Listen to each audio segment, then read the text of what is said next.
more and more our production processes are moving to digital. In our university, at Swinburne University in Melbourne, we still teach film. We teach 35mm and 16mm film alongside digital. So we'd have Alexa and Red Epics. We believe that the discipline of the training for students working with analog, as I was mentioning to you earlier, is one that's really important for students to understand, because many of the digital tools are very much about mimicking those analog tools. So if you think about the way in which a film camera is constructed and the way in which a digital cinema camera is constructed, the digital cinema camera is set up to very much try and mimic what that film camera did. So, and you think about still photography and digital SLRs, the way in which you put a digital back onto a film camera, and a lot of the cinema cameras, the digital cinema cameras, are using that as well. So I think certainly analog is, it's at the close of its life in terms of a technology for motion pictures, but I think a lot of the apparatus and a lot of the mechanical technology that's used within those cameras is still being used within digital technologies. The more affluent regions, so the richer parts of the world, will make that transition and finish with analog much sooner than other parts of the world. South Korea is another good example where they're really leading that charge and are looking to do away with analog. So it's seen as something that isn't as good. So in the presentation that I gave yesterday, I was talking about the way that digital technologies, when you think of digital video, that you have greater spatial resolution, you can have a wider color gamut, you can shoot at higher frame rates, you can do things technically that you can't do with analog, but so the mimicry has kind of surpassed what it was mimicking, and has become something new, I think. But certainly, I think particularly in parts of Africa and in parts of Southeast Asia, I think there's still probably another 10 years of analog technology, which will be combined. There will always be, mobile phones as the cheapest version of a digital camera that you can have. Those things are everywhere now. It doesn't matter where you go in the world, as long as you can get some reception, because of their network devices. So it's a very different thing to when you think about a film camera. It doesn't need anything else. It's connected to sound, synchronized sound in some way.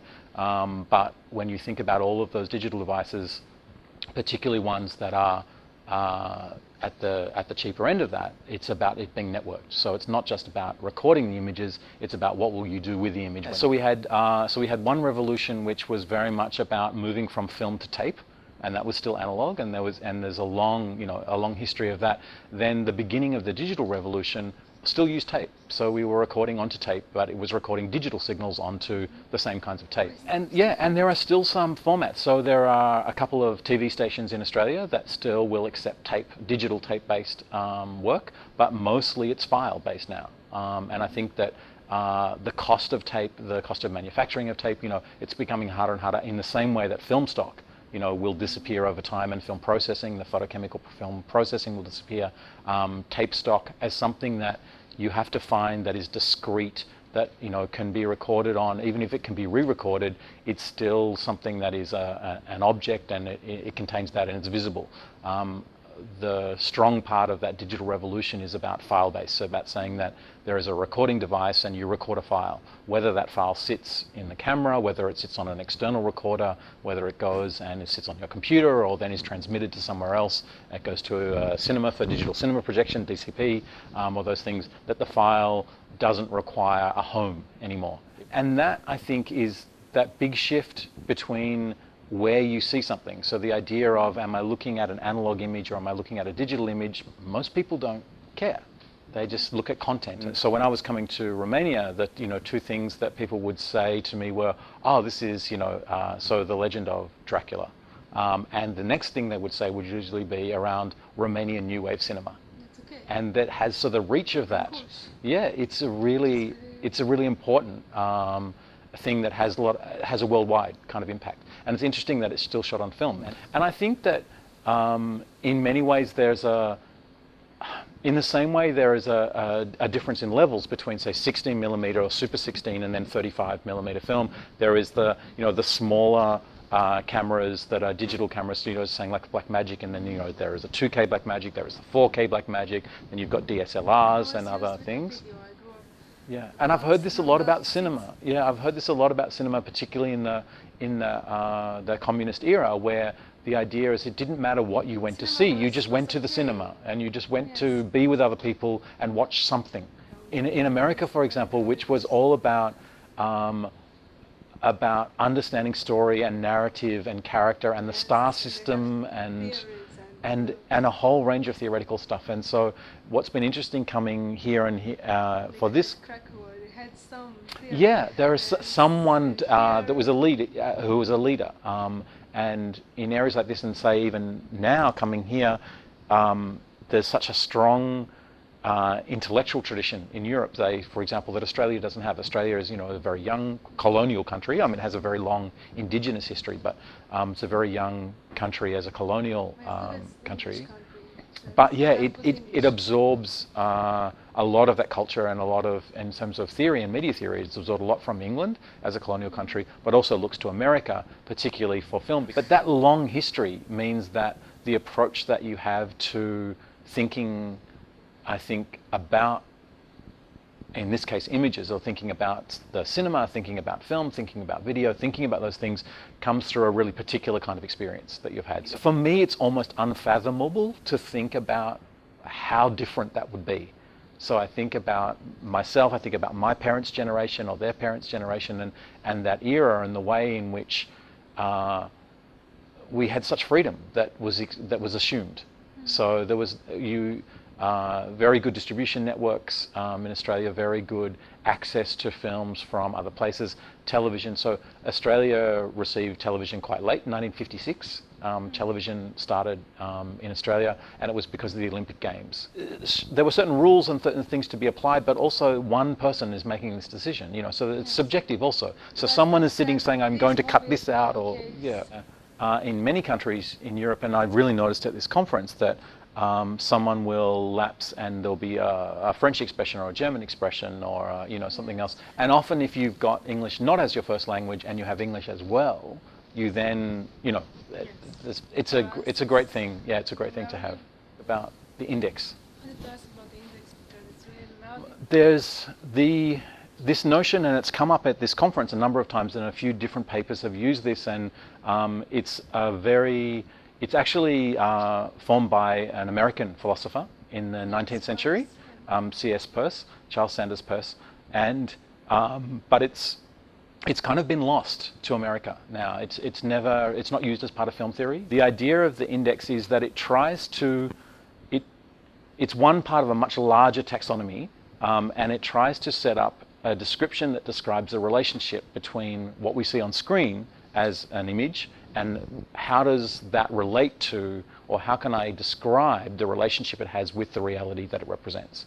And for Peirce, for something to be indexical, for something to serve as an index, it must be something that has a shared and existential connection with that thing. He was writing from 1835 through to late 1800s.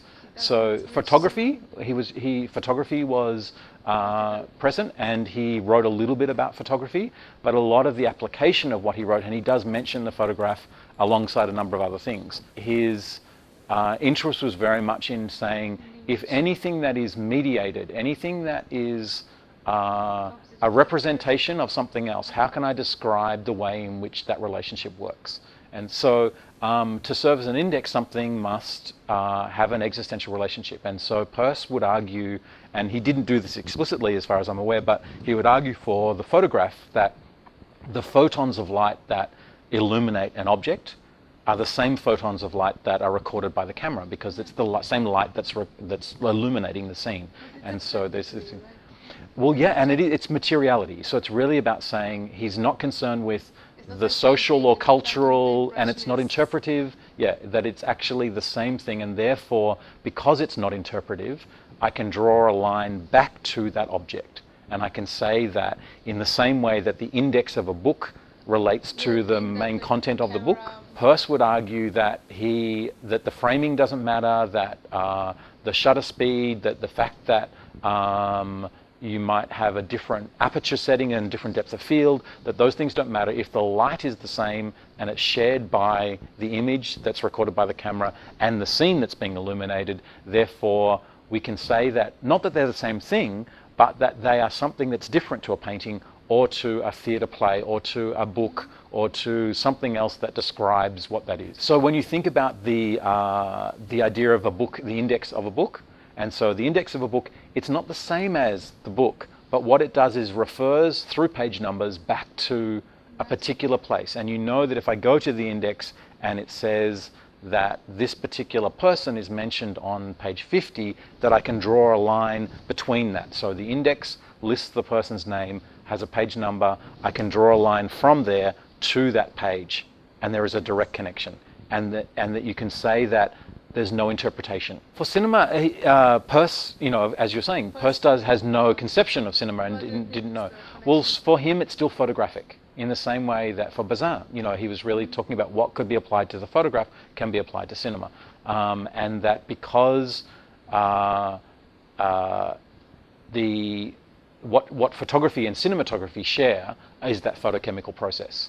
And so the way in which that is set up means that what is true for photography is true for cinematography until we get to digital.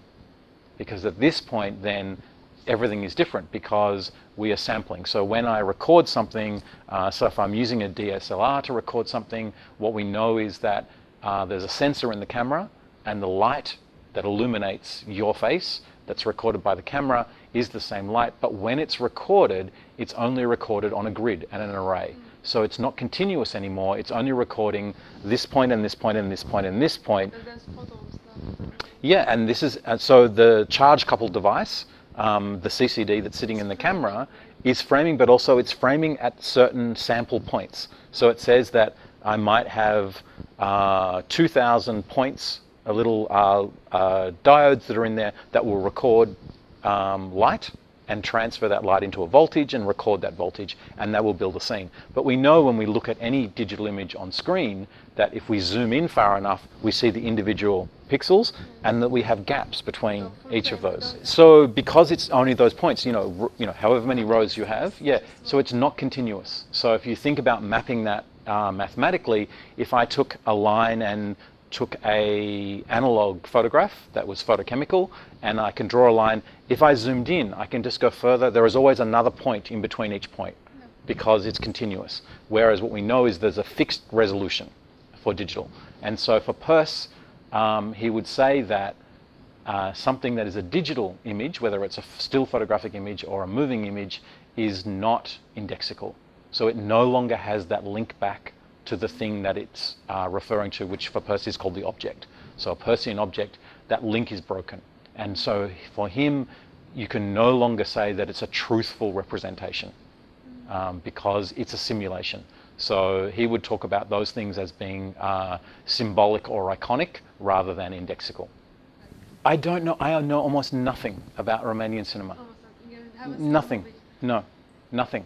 It's something that my focus, I suppose, is very much on media and around materiality of media. So for me, most of the study that I do is not connected to content and not connected to, this director versus this director or things.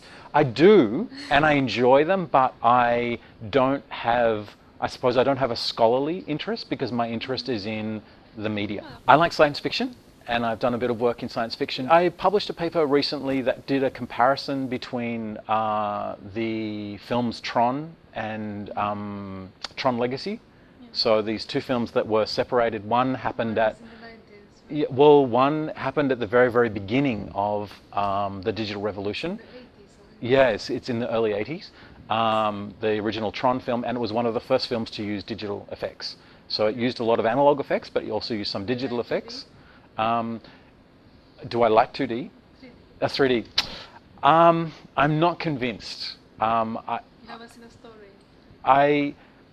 have enjoyed watching it, but I have also seen how it's used very much, and the way in which 3D has been used is very much at the service of a market.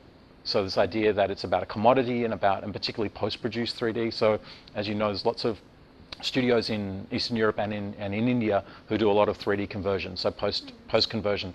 I think it's been leveraged as a commercial thing rather than as what it could be. And I think there are some papers this afternoon on Wim Wenders' Pina. So a collection of papers that deal just with that film, and that's one of the few films. And Herzog's film, the Cave film that Herzog made, again, is something that really does say, here is an experience that we can give you that would be very different in 2D. And so the experience that you get in 3D is something that actually makes a difference, whereas most of the 3D that I have seen, if you'd asked me maybe 3 years, no, even 3 years ago, I would have said, yes, it's gone. You know, like it's only got a lifespan of 3 or 4 years, and 3D, it's still here now, and it's still happening. And a lot of theatres worldwide have been fitted out for 3D, and there's a huge amount of investment that's been made in that. And I think that means that it's here for a while. I think that it becomes rarefied, so it's a different experience. So I think that if we went, and I don't know if this will happen, but if we went to predominantly 3D films, for example, and then later 4D, 5D, 6D, whatever, I think there will still be a place for 2D films, but it will be a little like, you know, very esoteric art house cinema. Yeah, so a particular kind of experience. Yeah, a smaller, something for people who are saying, I realize something in this medium for a very particular reason, and there's an audience for that as well.